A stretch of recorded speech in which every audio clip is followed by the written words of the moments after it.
My guest today is Brandon Moses, founder at Nexion, a company whose tagline is Building the Future of Global Networking.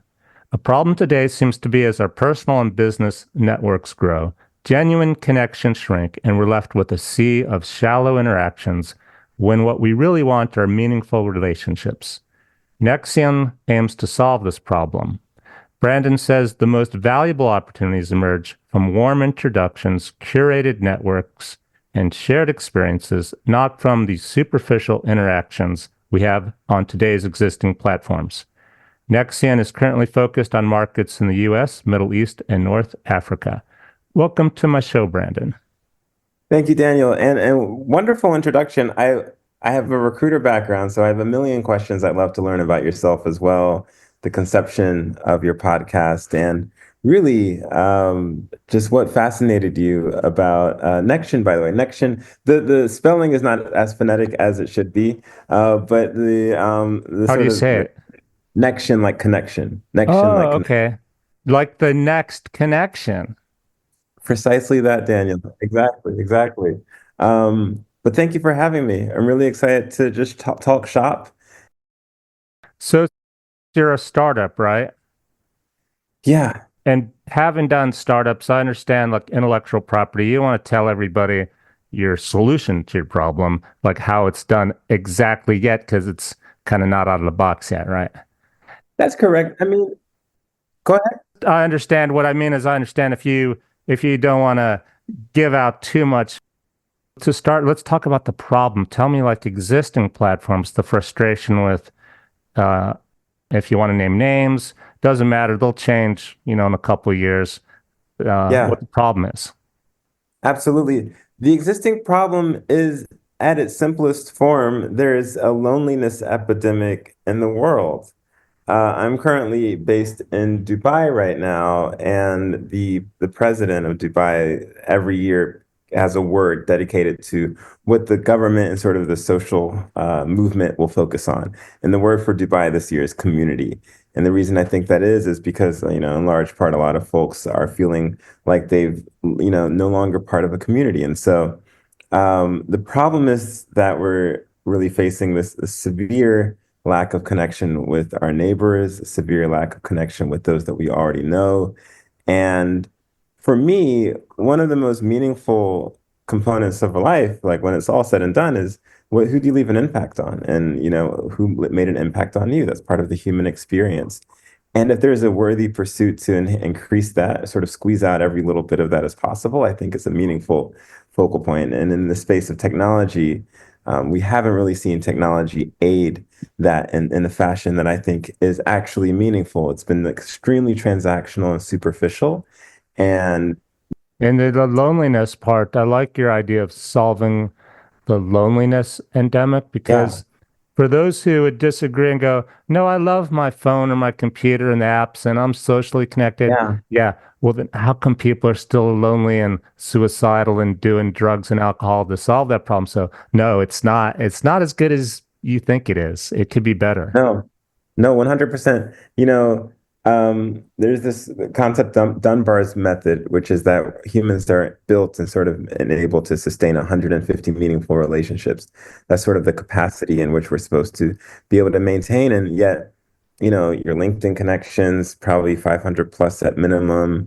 You have, your actual Yeah, friends. And it's almost like you don't look credible unless you have at least 500 that's the connections. baseline. That's the baseline, right? You reach out to everybody and anybody that's even remotely and yeah, it's You pray and spray, right? And it's part of this sort of systemic game that we play to create validity in our own sort of social footprint.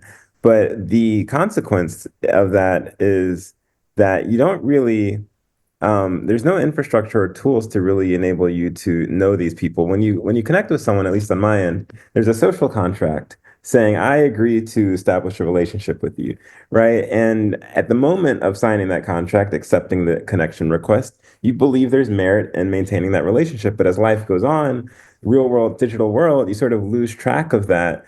And that compounds, every single day. And so and then you throw in capitalism and just the sort of mechanisms that these apps use to keep you on the phone and off of outside of the real world, and then it gets even more sort of insidious. And so through observation and just lived experiences, I really said, at post Neuralink, which my time at Neuralink was a huge inspiration for Nexion. Decided to put my thinking cap on Which and Neuralink is the company that has a human brain cell embedded onto a silicon chip or something like that. hmm, not yet per se, but I could definitely see them growing into that space. If you hear a small dog whining, I apologize. That's my puppy.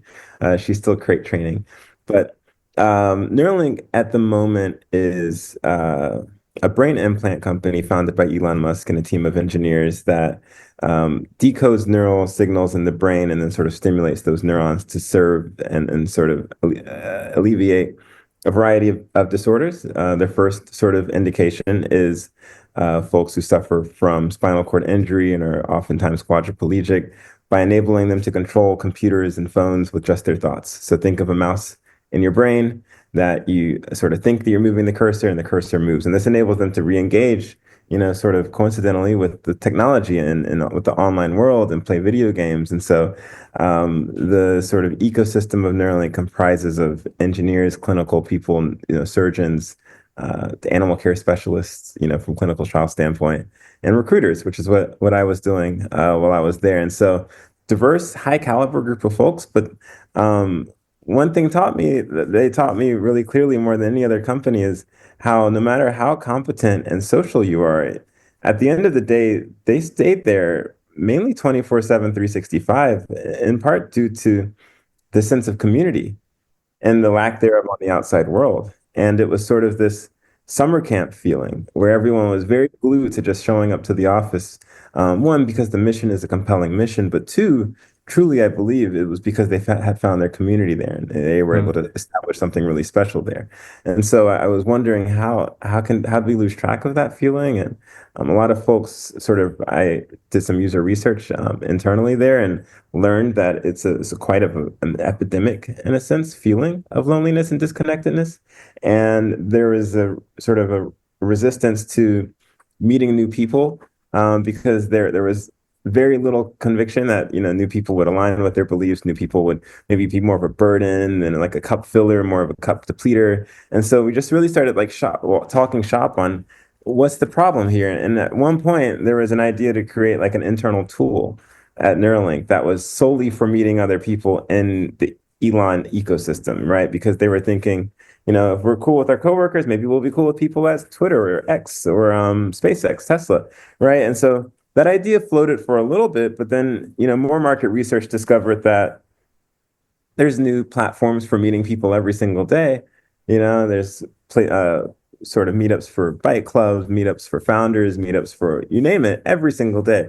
And it really brought to my attention that we're in this relationship era where you're probably only 1 or 2 degrees away from, um, you know, anyone in the world at this point. With technology, the world is so much smaller, but we really haven't processed and optimized our own existing network. We haven't really enabled ourselves to get the maximum lift or squeeze out of our existing relationships. So it's more of a systematic approach to fixing that versus like another superficial layer to meet more people. Let's fix and define the relationships we have currently So because you kind of got so excited, even though the company you were working at was a great place to work. You're like, I got yeah, to do this. yeah, No one else wants to do it because they're like, oh, there's already enough apps on the market, and now we're going to stick with what we're doing. And you're like, no, this is a good idea. Solve this problem. yeah, absolutely. And fortunate enough to a few of the engineers really resonated with that problem as well and are sort of helping sort of the logic behind this because when we think of it as like a um, sort of a logic and sort of systems-based problem, it all comes to light that there are ways technology can aid in knowing, if somebody has goals in the next 18 or 24 months to, move or start a new career path or just try something different, that their network is oftentimes a catalyst to that potential Hmm. change. Want to become a scientist, it might be worthwhile to hang around some more scientists, right? How many Yeah. scientists do you know? And so, So it's going to use what you call behavioral analytics yeah, to Mhm. predict? Like, will it predict who you should have a relationship with or go, spend more time with that person because that kind of thing? In a sense, yeah, there's this ledger. It's a feature called the Nexion ledger, which is essentially a modern day journal. And you can track your goals, your relationship goals, both personal and professional.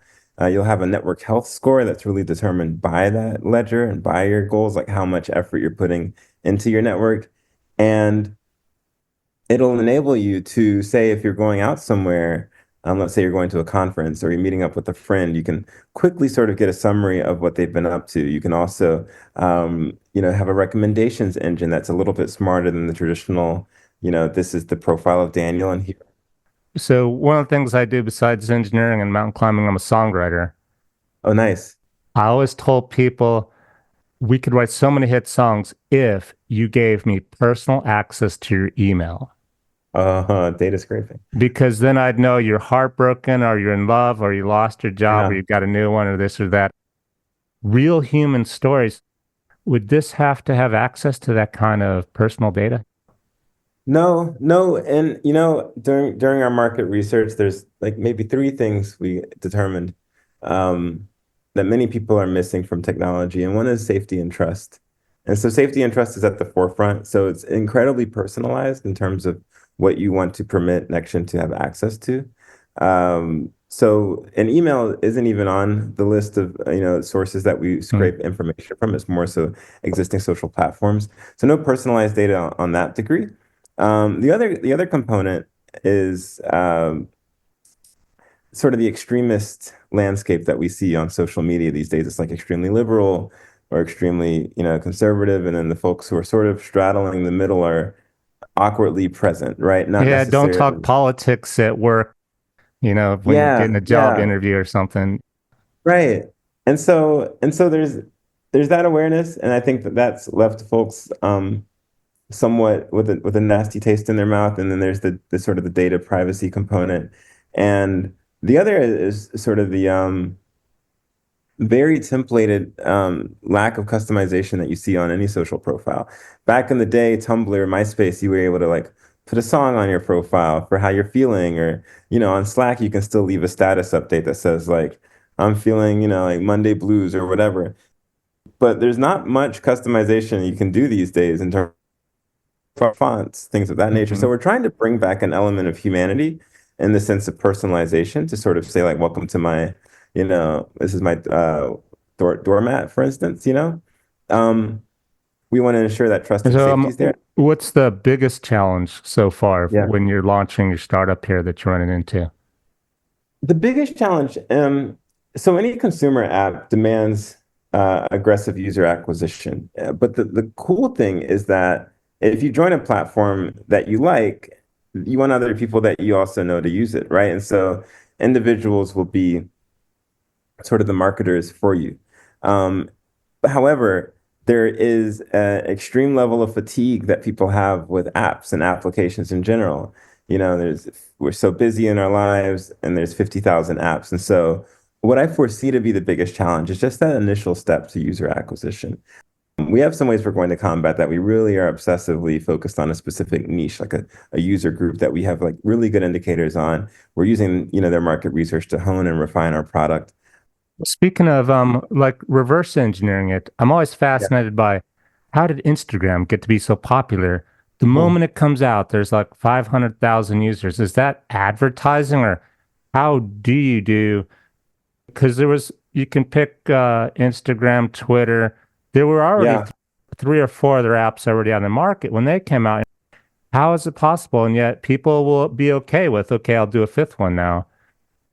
Yeah, I think Twitter was one of the, more unique platforms because it was the first like town hall where it really welcomed just the sort of the real-time feed of information.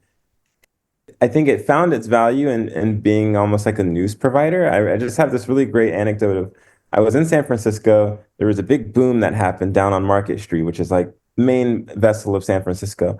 And it was 3 a.m. and I had no idea what was going on. So I was just able to go on Twitter, type in Market Street, Mhm. boom. and it was like, oh, fireworks because of some event that happened just wrapped up.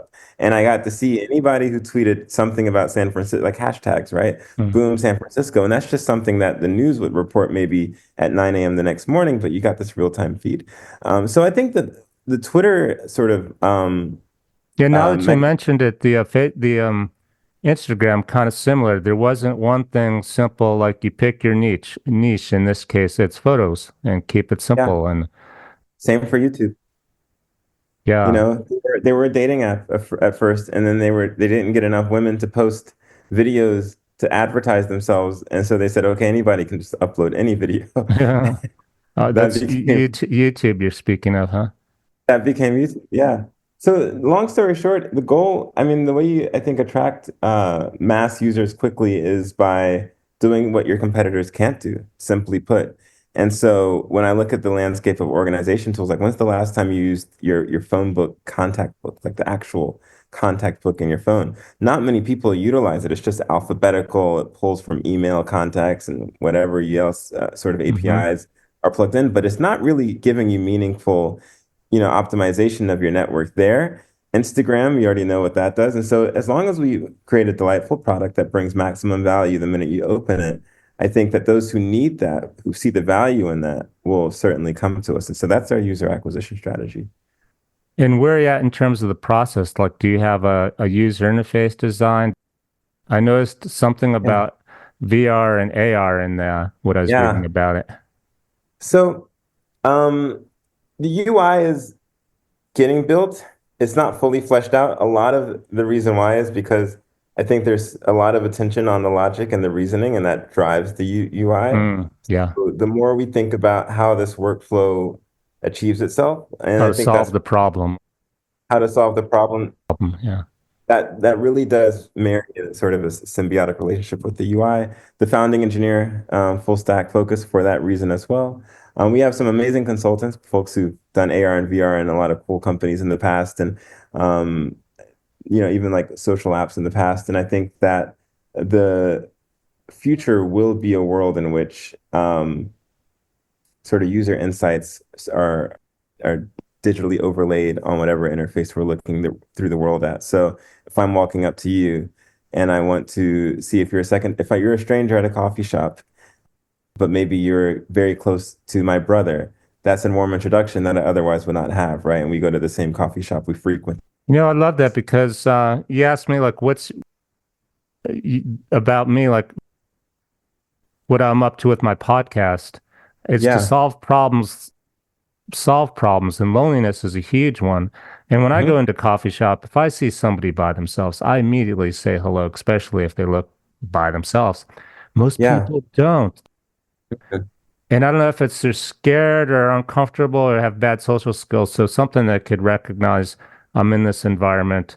There's someone who actually knows my brother or a coworker, like a second or third degree, and it Yeah. could help you out, kind of like a dating app, but just Exactly. a socialization app would help. Information is important, and I think about the biggest changes in my life.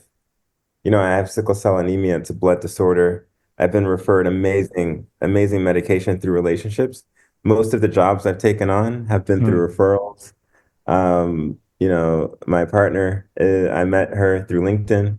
Um, and so there's like this immense value that relationships bring, hmm. and yet a lot of it comes by chance. And so we just want to really push the intentionality forward to something that we think is an incredibly noble feat, which is just improving the infrastructure for relationships. Why, on that note, why do you think you're wired to, be proactive and approach people, and even in this era where, it may not be the most I common option? intuitively I walk into the room like I walk into Starbucks. Yeah, It's real busy and chaotic, but then you calm down because you're in line. You got nothing to do.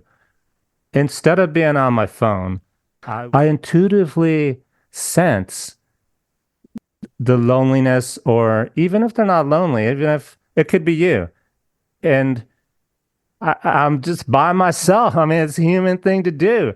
I have yeah, to yeah, yeah. ignore it. Like what makes me do it is I just feel, I sense it. It's just being alive, being human.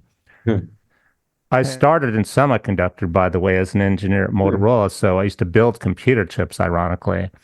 I It's never amazing. saw this much technology taking over people's lives. The balance between being helpful and making our lives better and less lonely Hmm. versus we're stuck in the technology. We're not even Yeah. enjoying life anymore.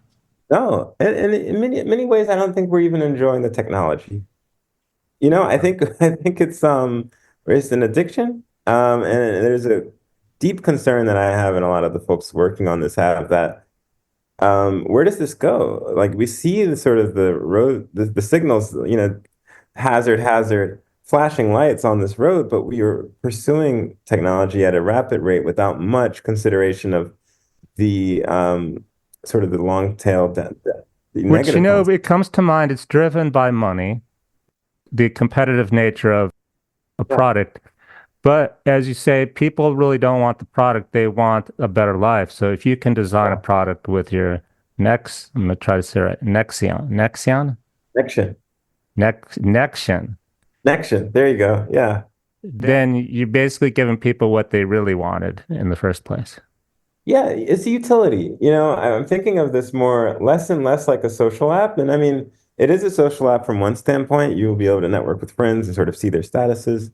But in a lot of ways, it's a CRM. That's why the verbiage is the human CRM. It's supposed to be utility driven, and that's another reason why the UI isn't really built out. Is there's a lot of thought behind how do you maximize just the utility and mitigate this sort of consistent. Interaction, all the user Yeah, interaction. you Yeah, don't want yeah. folks like scrolling on it and having just like doom scrolling their life away. There needs That to goes back to be, I'm in Starbucks. Okay, it recognizes that I know somebody and that they have time to talk because it knows they don't have to be at work yet or whatever, and they're yeah, my uncles. I have a relationship with them. yeah, Before I get stuck back on my phone pushing buttons, like go talk to them or have a yeah, human interaction. Yeah. right.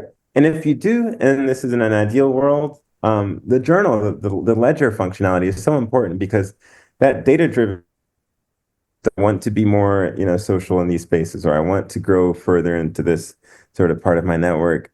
It'll reinforce that when you have those moments. Let's think about 3, 4, 5 years in the future when there's passive listening devices. It can let you know if your conversation was meaningful. It can sort of help you instill better principles behind the way that you network, and it can improve that network health score. And so I really think of what Nexion can be in the future as a really important tool Hmm. for improving the way that you communicate, because sometimes intent and outcome are vastly different. So So you're a recruiter. Looking at your yeah, background on a lot of recruiting. Did yeah, you do I've like heard the of. Steve Jobs when you left Neuralink and your friends go, come on, come over, come here. Kind of like a guy who starts a new restaurant and he goes around town, gets all the chefs from the other good chefs in town, come over work for me.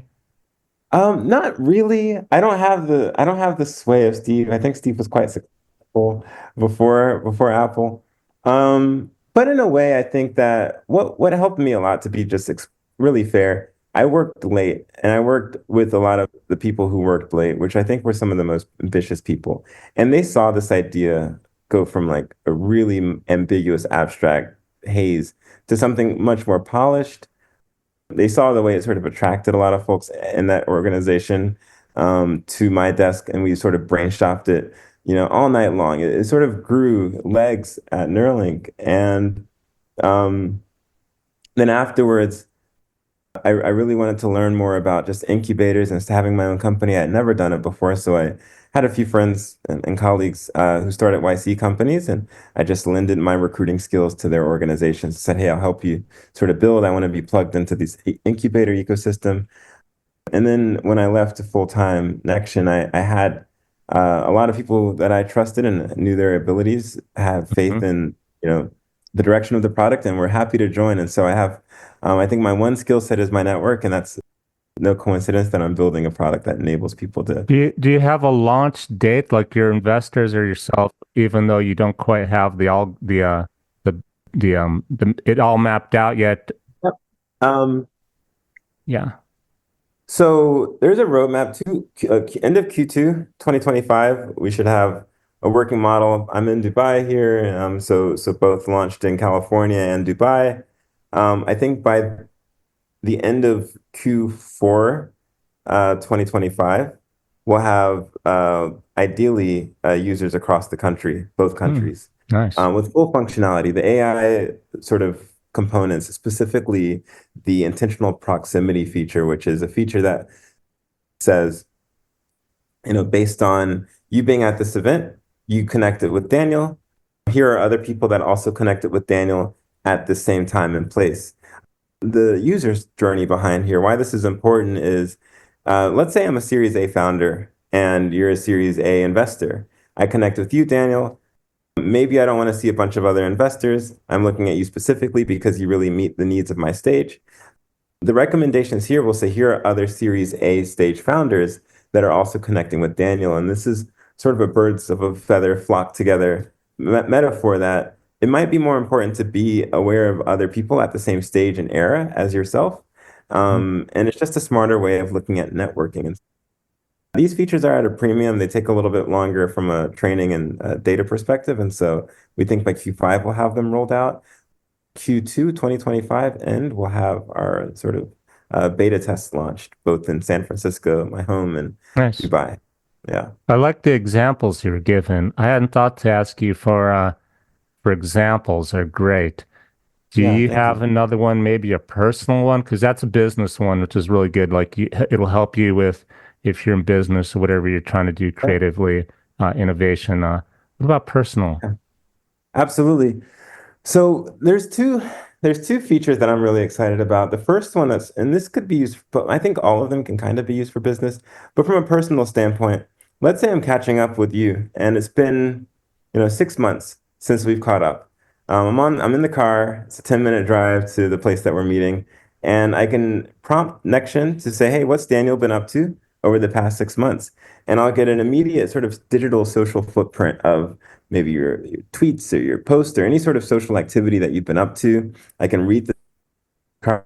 It can use my ledger, sort of my journal that I track where I want to be in my relationship goals to give me insights. Like maybe you have a similar um, food, you've been to the same restaurant that I have been Mm-hmm. to over the past 6 months, or we both picked up songwriting.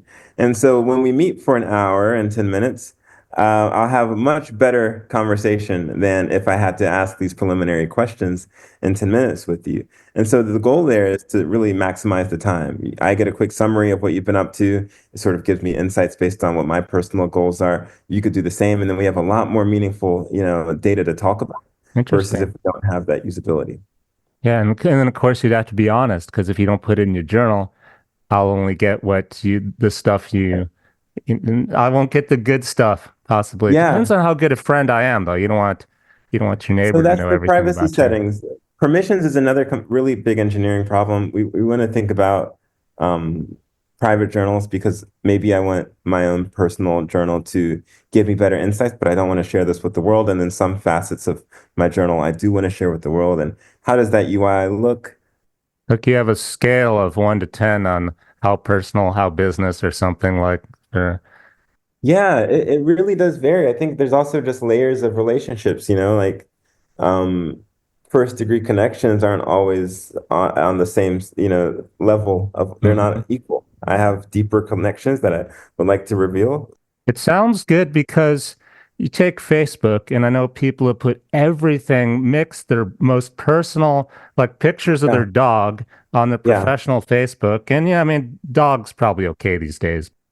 Just I'm at the beach in my swimsuit I'm at a conference presenting a technical paper because that's all you do on Facebook. It's one posting, right? There's no in yep, between. So either don't post it and people don't know it, or you do and you're like, I don't know if I want to take that picture down now. right. So this app seems like a better way to manage that. It is. And I think we want to be less focused on sort of those real-time updates and really enable the UI to function more like a content, like the yellow pages. In the long run, in an ideal world, this is the modern, the yellow pages, correct? Like the big books. Yeah. right? The paper That went yellow away. pages. Yeah, I haven't exactly. seen one in, come to think of it though, in a while.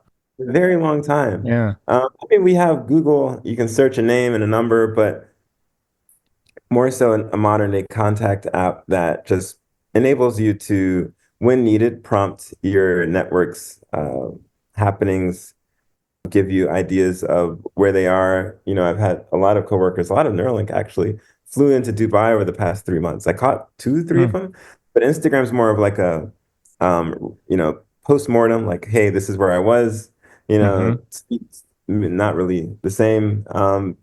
Oh, you mean you didn't know they were coming or were there until they were gone and posted on the Instagram? Exactly, exactly. And so, looking for a tool to suffice my needs, I would have loved to catch up with all of them. But again, life goes on. That's a People, good way to use that experience as how could I have solved this? Like retro solved it, building my app going forward, yeah, right? yeah, absolutely. So Yeah. exciting times. Exciting times, grueling times. I'm not an engineer. I did not know the complexities of the sort of focusing on this, and first time founder as well in a lot of regards. And so, stretching my abilities, learning a lot, reading a lot of Peter Thiel, and just really How are getting you my doing finding someone who knows front end and back end and UI and also can think in terms of mapping stuff out, the algorithm and stuff outside the yeah. box, not just inside the box, but it seems like if you're a startup, you really need to start Mhm. small. And how are you doing? How are you doing in terms of the staffing with that? So far, so great. So far, so great. Um, Mainly relying on my network. Hmm. So almost like working with friends, it's been a really big joy. I think the first formal role, the first like non-founding team role is posted, and we're looking for someone to enable us to get to like a production level scale. It's a fantastic looking job. It's a dream job description for Yeah, it's been those a who, dream interview. yeah. Yeah. Yeah. But from a systems really just beta testing and sort of strategizing the using the user research to sort of build a beta prototype and going from 0 to zero point 0.5. It's been fantastic working with like fellow engineers I've recruited for various organizations, folks that I've always kept in touch with that I now get to sort of lean on, Hmm. people who also resonate deeply with the problem. But now it's time to build for product and put in the hands Now of it's time it's about the money, like it's a about product. the money. At the end of the day, it absolutely is. And yeah, we think we have a really good, viable solution to a deeply resonated problem. So, yeah, Is there anything I haven't asked you that you'd like to mention? I'd like to. I mean, I really would love to know your thoughts and really poll the room when it comes to relationships, personal and professional. If this problem resonates with you in the way that I've, assumed it does with a lot of the world, and why do you think there isn't much attention to fixing what I think is a problem that relates to one of the deepest issues or deepest, values of the world is who we know and how we connect with each other from a human standpoint. So I'd love to know your thoughts there and really just leave that as a closure. Well, the first thing that comes to mind is money. Most of these venture capital things are driven by can I get, and I don't even know the numbers, I'm just making this up. Because if I say a Yeah, million users, they were like, no, we need 1 billion users. yeah, yeah. And then you've already diluted it to where, well, that's how can I sell that to 1 billion people? Yep. And and so it seems like when you start with the top thing, money going down, which is venture capitalists and whatnot, uh, that's part of the problem. Can we solve Hmm. the problem first and then follow the money afterwards? Or maybe Yeah. people just love it and it's huge. Hmm. You're a band making an album trying to Yeah. chase what's popular. Nashville's doing this right now, right? With country music. It sounds like Mhm. rap and rock, and they're chasing it for the money instead of going back to the roots and like, let's just make some good country music and people will buy Yeah. it. Yeah. So that's what came first. Ask me the question again now that I got that out of the way, because it No, just, I love that. yeah. I think that I mean, in a lot of ways, capitalism is capitalism is can be stigmatized, and it can also be sort of dissuade people from doing the best thing, like Hmm. pursuing money over I think people product. have to experience your product to get it. Yeah, It's like a dating app, and then it gets blown. Like the intention was to find a meaningful relationship, and they realize that, well, the real money's in with the young people who just want to hook up. yeah. We're out for the money again, so it's tweaked the algorithm, and then it loses the people who really want a genuine relationship, and then you have the competitors who follow up on that. But I think it's still missing all the people we talked about at Starbucks who are just normal people. They're not looking for So love and many. they're not looking for a job. They're just looking for a human connection Yeah. then at the same time integrating that into the business and the social. I forgot your question. Oh, the Yeah. question at the root is like, the reason I ask it, and I'll frame it in a better way. I speak to a lot of investors, right? And one of the main sentiments that I get from the investors that say no, this isn't painful enough. Like the problem you're trying to solve on a 1 to 10 scale isn't painful enough to get one investor who Hmm. didn't say no, sort of helping me actually, really, really generously helping me along the way, but also had this sort of same similar statement was he gives a scenario where he's like a 6 level pain is, he's at work, his wife calls and says, honey, fix the dent in your car. There's a dent in your car, go fix it. And months will go by and he won't fix the dent in his car. It's a 6 level pain. And then he gives an alternate scenario where it's like a 9 level pain, where he's at work and his wife calls and says, honey, there's rats that are infesting the house. And by the time he's home, he's called 2 exterminators. He's picked up a bunch of materials to exterminate the rats himself. He's just gotten really ready within like a past hour from the news to action. And that's what a 9 level pain will do. It's like very easy to sell to the pain than to sell sort of proactively. It's easy to sell Tylenol to people with hangovers than it is to sell vitamins that sort of, boost your resilience. And so, a lot of investors have this classical methodology where they're looking for the pain point. Um, but Because I'm more on the side. it helps them market it, find their target audience, right? Yes, exactly. I'm more on the side of seeing the future before we're here, though. Well, you can't tell if you tell investors my target audience is everybody, then they don't know how to market it, and that's why they Yeah. don't want to hear. I get this too with my podcast and stuff. Like, what's your niche? Are you business? Are you Mhm. science? I'm like, you don't really get it. Yeah, but those who do, right? Hmm. And not everything's for everybody. And I read recently that, the future is however for the world to look dramatically different. If the future flying cars or whatever is 1 year away, then the future is 1 year away. If it takes 100 years for the world to look dramatically different, then the future is 100 years away. And you don't really know how painful something is unless you know there's a solution. So if this was an existing world we lived in where, I'll give you a max pain point for the investor. yeah, yeah, One of their family members goes into Starbucks, just found out they were denied. Say it's one of their kids, just got a rejection letter for Harvard University, the last college on their list. yeah, Feels suicidal. Um, has her last cup of coffee and goes out, never to come back. yeah, And if there was some way the connection could have told them, um, somehow had somebody reach out to him at Starbucks, like you say in your journal, oh, you applied at Harvard. I went to yeah, Harvard. Oh, it's yeah, not that bad. You just apply next year, whatever. yeah, You would have a dead child right now, yeah. except for a pain That's a point. really good point.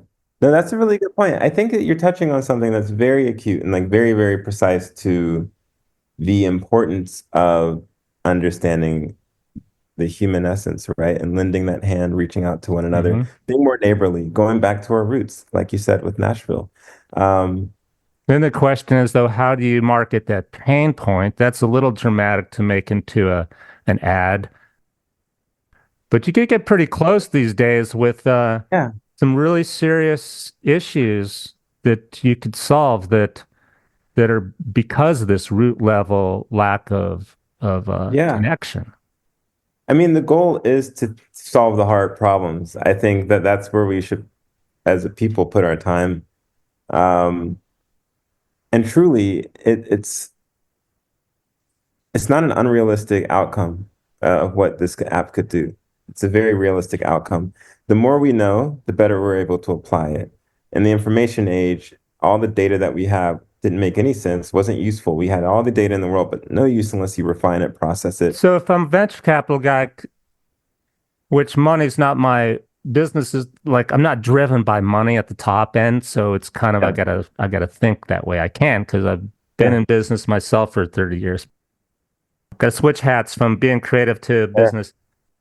What comes to mind is the trickle down, like Facebook has Facebook ads. If in that scenario, we're in the Harvard scenario where now somebody recognizes I went to Harvard, and you Hmm. mentioned listening, so we're tied in. You could immediately come up with, for example, other colleges you could apply for, other internships you might apply for in the meantime, a whole roadmap of what could I do instead of this being my last cup of coffee. Yeah, yeah. You can matrix it out. You could sort of use what's worked in the past. I think that Then you're tapping into AI and stuff like that, the database. Yeah, exactly. There's a million scenarios, and again, I think it just comes to having more information at our fingertips and applying it to fixing something as meaningful as relationships. You really don't know. I mean, like, again, like I think when I look back on my 35 years, most of the most important positive life changing experiences I've had were based on, uh, you know, the person that helped hmm catalyze that. And so I want more of that for others. I think that we've done ourselves a disservice in resting on, chance, and the systems that are in place aren't here to serve us. And so we have to do something about it. Oh, and it reminds me, one of my things I started my podcast was because after studying health and environmental science and figuring out what makes people sick, I came to the conclusion that not doing what you really want to do is the root cause of a lot of stress, illness, disease. Hmm. And so to help people like bump them forward, not like a life coach, but it's some kind of tool like, why are you stuck? Why are you stuck? Yeah, And it just comes back to the connections again, because most people are stuck. They don't have the right connection. They don't yeah, have the right person at the right time. So it has yeah, potential to solve a lot of problems, make the world absolutely. a better place. There's a focus of pathways to connect, right? Like you want to do this, and then what's the pathway to connect to people who want to do that? My mom's a farmer. She's doing vertical farming in South Carolina, and she's like, next year I really want to get into like the Georgia, the Southeast Georgia markets, right? And she's like, I know people from Georgia, but I have to like do some cold calling and Yeah. research. And so this just comes to mind in so many conversations. If you had more tools to connect with people, hmm I gave her a few of my connections and just said, like, reach out to these folks, but we don't need to be so sort of Stone Age with the way this works. And it's Yeah. really Yeah. And just important to send ask. people emails, pick up the phone and call them. Or Yeah, if we have your, I'm gonna focus on saying it right now. It's like connection, but it's Nexion. Nexion? beautiful. Nexion? Beautiful Nexion. connection. Connection. Yeah. Brandon's company's website is thenexion.com. It'll be in the show notes. Brandon, thanks so much for being on my show.